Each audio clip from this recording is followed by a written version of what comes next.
കലുങ്കിന്റെ പണി തീർന്നിട്ടും വെള്ളരിക്കുണ്ടിൽ bus stand പരിസരത്തെ road tar ചെയ്യാത്തതിൽ പ്രതിഷേധം ശക്തമാകുന്നു.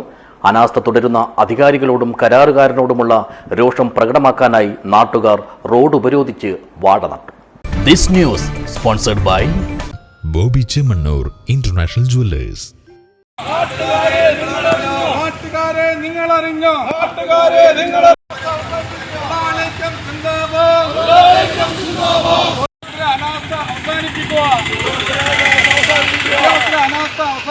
ഹൈക്കോടതി ഉത്തരവിനെ തുടർന്നാണ് വെള്ളരിക്കുണ്ട് ബസ് സ്റ്റാൻഡ് പരിസരത്തെ വളവിൽ കലുങ്ക് നിർമ്മാണം ആരംഭിച്ചത്. എന്നാൽ ഇതിന്റെ പണി പൂർത്തീകരിച്ചിട്ടും ഇതിനായി പൊളിച്ച റോഡിൽ ഇതുവരെയായും റീടാറിംഗ് നടത്തിയിട്ടില്ല. ഇതിനു പിന്നിൽ ഉദ്യോഗസ്ഥരുടെയും കരാറുകാരന്റെയും എന്തൊക്കെയോ ഒത്തുകളിയും അഴിമതിയും ഉണ്ടെന്നാണ് നാട്ടുകാരുടെ ആരോപണം.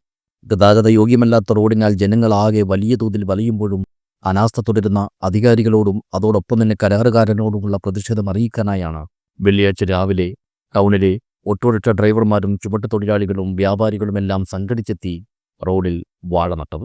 നേരത്തെ നല്ല നിലയിലുണ്ടായിരുന്ന റോഡ് കലുങ്ക് നിർമ്മാണത്തിനായി പൊളിച്ചതോടെയാണ് ഇതുവഴിയുള്ള യാത്രക്കാർ ദുരിതത്തിലായത്. മാത്രമല്ല, മുന്നറിയിപ്പ് പോലും നൽകാതെയാണ് കലുങ്കിന്റെ നിർമ്മാണം തുടങ്ങിയതെന്നും പരാതിയുണ്ട്. ഇതുമൂലം ഇവിടെ അപകടത്തിൽപ്പെട്ട് പരിക്കേറ്റവരുടെ ചികിത്സാ ചെലവുകൾ ഉത്തരവാദികളായ ഉദ്യോഗസ്ഥരും കരാറുകാരും വഹിക്കണമെന്നും പരസ്യ പ്രതിഷേധവുമായി രംഗത്തിറങ്ങിയവർ ആവശ്യപ്പെട്ടു. വാർഡ് മെമ്പർ ഷാജൻ പൈമോട്ട് സമരം ഉദ്ഘാടനം ചെയ്തു. ഇത് ഒരു അഴിമതിയുടെ തുടർക്കഥ. അതിന് വീണ്ടും നടത്തുന്ന പുനർനിർമ്മാണം, യഥാസ്ഥാനത്ത് കലുങ്ക് നിർമ്മിക്കാത്തതിന്റെ ഫലമായി അന്നത്തെ ഉദ്യോഗസ്ഥന്മാരും കരാറുകാരനും കാണിച്ച അഴിമതിയുടെ തുടർചലനമാണ് ഇത്. ഹൈക്കോടതിയുടെ അടിസ്ഥാനത്തിൽ വീണ്ടും കലുങ്ക് പൊളിച്ചു നിർമ്മിക്കേണ്ട വന്നത്. അതിൻ്റെ ഫലമായിട്ട് ഒരാഴ്ച കൊണ്ട് തീരുന്ന പണി മാസങ്ങളായിട്ടും ഉദ്യോഗസ്ഥന്മാരുടെയും കരാറുകാരുടെയും ഒത്തുകളിയുടെ ഫലമായിട്ട് ജനങ്ങളെ ദുരിതത്തിലാഴ്ത്തിയിരിക്കുകയാണ്. ജനങ്ങളുടെ പ്രതികരണശേഷി അളക്കുക എന്നുള്ള ഒരു നിലപാടിലേക്ക് ഉദ്യോഗസ്ഥ വൃന്ദം മാറിയിരിക്കുന്നു എന്ന് വേണം തോന്നാൻ. തിരുവാർഡ് മെമ്പറായ ഷോബി ജോസഫ് സമര സാഹചര്യം വിശദീകരിച്ചു. ഇത് രണ്ടാം ഘട്ട സമരമാണ് ഇന്നിവിടെ നടക്കുന്നത്.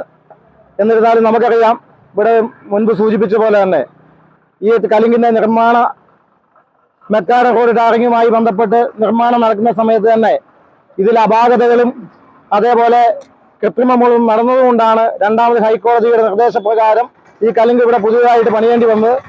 ഇതിനോട് ബന്ധപ്പെട്ട് കഴിഞ്ഞ 1.5 വർഷം മുമ്പ് വെള്ളരിക്കുണ്ട് വ്യാപാരി വ്യവസായ ഹാളിൽ ഞാൻ ബ്ലോക്ക് പഞ്ചായത്ത് മെമ്പറായിരിക്കും പ്രിൻസൊക്കെ പങ്കെടുത്തുകൊണ്ട് ഒരു യോഗം ചേർന്നു. ആ യോഗത്തിൽ അന്ന് പറഞ്ഞതാണ്, ഈ റോഡ് പൊളിക്കുമ്പോൾ ഇത്രയും ആളുകൾ രാവിലെയും വൈകുന്നേരവും സഞ്ചരിക്കുന്ന വിദ്യാഭ്യാസ സ്ഥാപനങ്ങൾ അടക്കമുള്ള ഈ പ്രദേശത്ത് ഇത് അശാസ്ത്രീയമായി പൊളിച്ചുകൊണ്ട് നിർമ്മാണം നടത്തി കഴിഞ്ഞാൽ ബുദ്ധിമുട്ടുണ്ടാവും. അതുകൊണ്ട് പകരം ഒരു പാത ഒരുക്കി അല്ലെങ്കിൽ ഒരു സൈഡ് ഒഴിവാക്കിയിട്ടുകൊണ്ട് മാത്രമേ ഇവിടെ പൊളിക്കാൻ പറ്റുള്ളൂ എന്ന് ആവശ്യപ്പെട്ടതാണ്. ചടങ്ങിൽ പ്രിൻസ് ജോസഫ് അധ്യക്ഷനായി.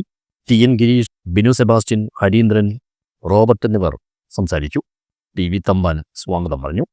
ഇനിയും റീടാർ ചെയ്യാതിരുന്നാൽ നിരവധി തവണ വിളിച്ചറിയപ്പെട്ടും ധിക്കാരപരമായും നിഷേധാത്മകമായും പെരുമാറിയ ഉദ്യോഗസ്ഥരുടെ വീട്ടുപടുത്തി തന്നെയായിരിക്കും സമരവുമായി തങ്ങൾ എത്തുകയെന്നും നാട്ടുകാർ മുന്നറിയിപ്പ്. ഇനി യൂറോ